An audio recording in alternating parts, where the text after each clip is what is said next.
one of the places where they worked in Alma is this house where they were before they emigrated. I'm not sure whether, I think it was Lars and Otto that were in this place, Beglemir. Am I right? It was not Carl and Otto. Well, Lars, I'm sure, and but I think they worked there when they tried to emigrate, when they Yes. applied for immigration. Beglemir. Yeah. Mm. So Well, Axel went to live with Lars Yes. in Stockholm when he was very young, and he was there until somebody died there. The father, the writer or the artist. yes, I will come to that. No, it's all right. So this was the house, and anyway, they emigrated from here. Except Lars had something. I'm making this awful long. Lars found it better for him to stay because he found some good things to do. He was a manager of this kind of a home, and then he got the offer for a bigger home. And this was the house that he lived in. It's being remodeled, or was remodeled today when we were in a beautiful place. Beautiful surroundings. Ingrid tells how she went there to play. Lars was here's his picture, was a respected man in the community. Finally, retired in a place called Shield. Spelled K-I-F. But he and from his grave you see the church like this. Here is Ingrid before his stone, and here he is with Lars and Matilda. So the sister, Christina Louisa, was in the Salvation Army,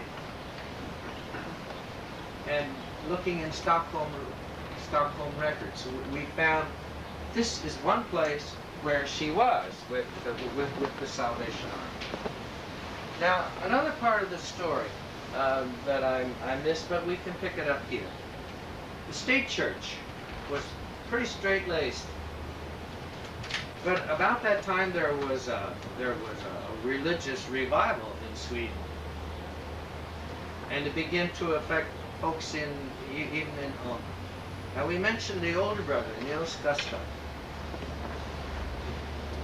The story is that he, I guess, and maybe others in the family, had been drinking, and they went swimming, and Nils Gustav died, drowned.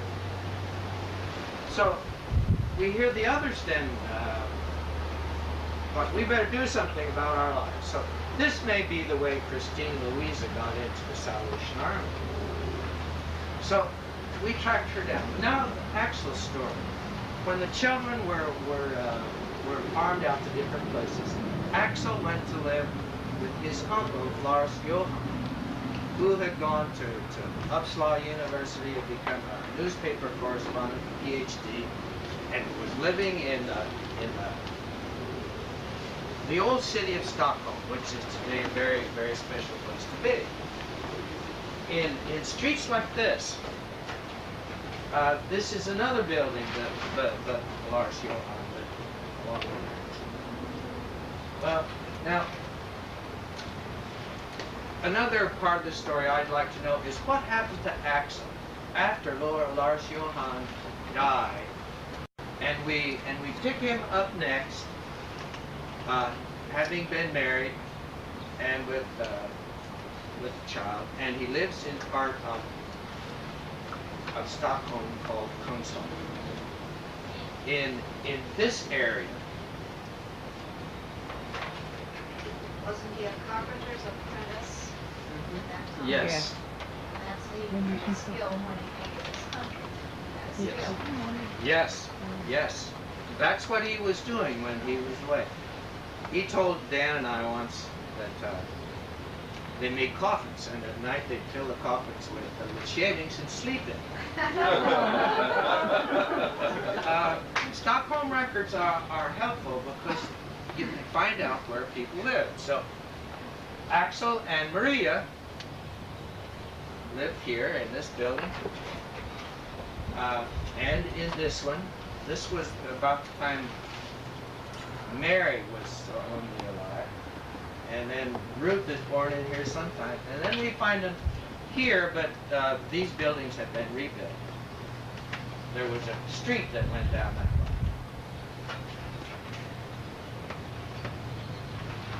The building where, the headquarters where Axel worked, Bolenders, is still there. And it's that, you can see it. But my interest in for today is especially in the churches. This is St. Clara's Church, which would have been in Stockholm proper, across another island from Kungsholm, which they could have walked to. And it was a part of the parish that they were in while they were there. And here's the door of the church, and I see a lady with a pram here. That's the way my grandmother was. The church.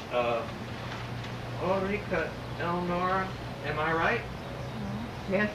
It's the state church in Kungsholm. I said, I want to get into it. Mm.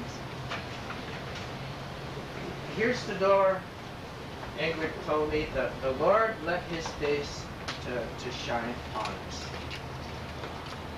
And I saw a young family walk into this church. It's a beautiful building.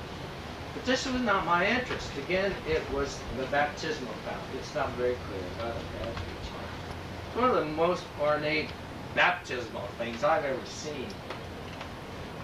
There's a railing around it, and there are angels on each four corners of the railing, and in the middle is this humongous fount with this big thing on top of it. I don't think a priest even then would have moved that whole thing. But this is where they baptize folks, and it's a very emotional moment for me. One of the great moments of my life, because when I was looking at this, I was seeing my grandfather, my grandmother, two little girls, and my father being baptized. And I wrote you a letter later. I said something in that impressed me. I sent the letter to you, but I wrote it to my folks who were up there. And I said, in that moment, I touched you all again. And remembered how much I loved you. It wasn't just about my parents. It was also the gut feeling. I didn't get it from the Bible. We're going to meet again. Amen. And I feel it. And family means so much. So glad you're here today. Now it's time for me to quit. I've asked 4 of these clergy people who seem to invest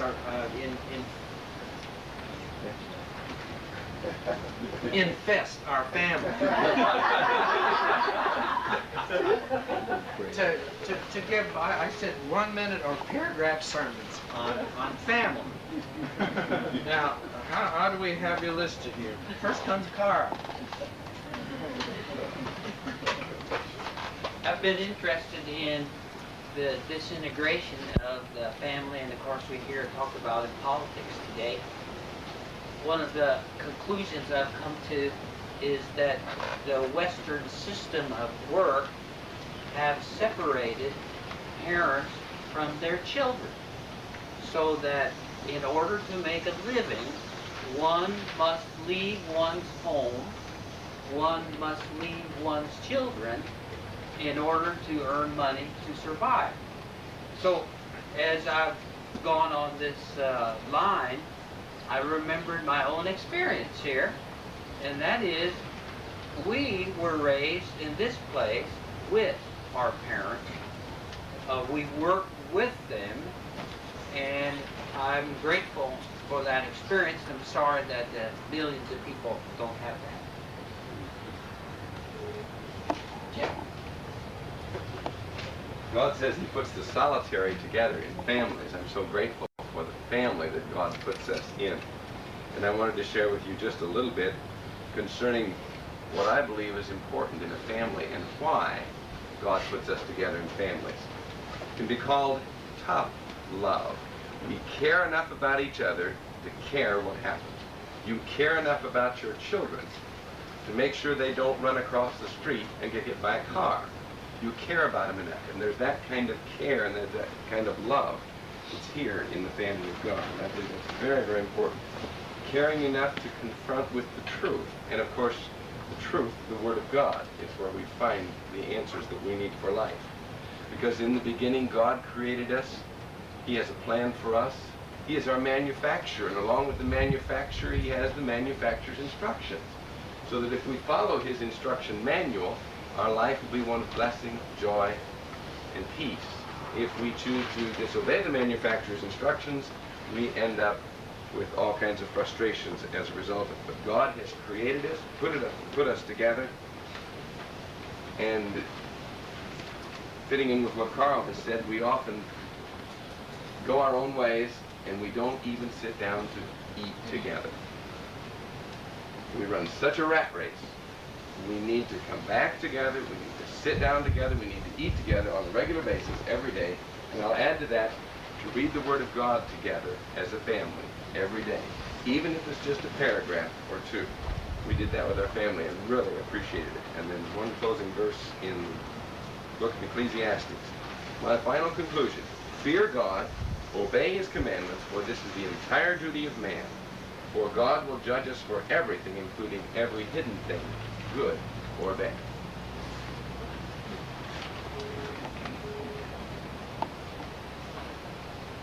There are a couple psalms that speak directly about the family, and just actually a psalm and a half. It starts in 127, verse 3. Sons and daughters are a heritage from the Lord, children a reward from Him. Like arrows in the hands of a warrior are the sons and daughters, born in one's youth. Blessed is the man whose quiver is full of them. They will not be put to shame when they contend with their enemies in the gate. And then the next psalm right down says, Blessed are all who fear the Lord, who walk in His ways, who will eat the fruit of your labor. Blessing and prosperity will be yours. Your wife will be like a fruitful vine within your house. Your sons and daughters will be like olive shoots around your table. Thus is the man blessed who fears the Lord. May the Lord bless you from Zion all the days of your life. May you see the prosperity of Jerusalem. May you live to see your children's children. The question is, what is the blessing that the psalmist is talking about? And I think there, I believe, with all my heart, he's talking about the blessing of family and relationship. For God is interested not in our material blessing, but in the blessing that comes from relationships. And I believe that God created the family to be a place of healing, a place of acceptance. And that is what God's family is all about. As we come to know God and His family, we come to a place where God realizes that God totally accepts us and loves us just the way we are. And therefore we see this is a challenge for all of us as contemporary, as present-day families, to be a place of refuge for our children, a place of love, passion, and acceptance. And this has really been the challenge that I have faced in recent years, that our family would be a place of refuge for our children.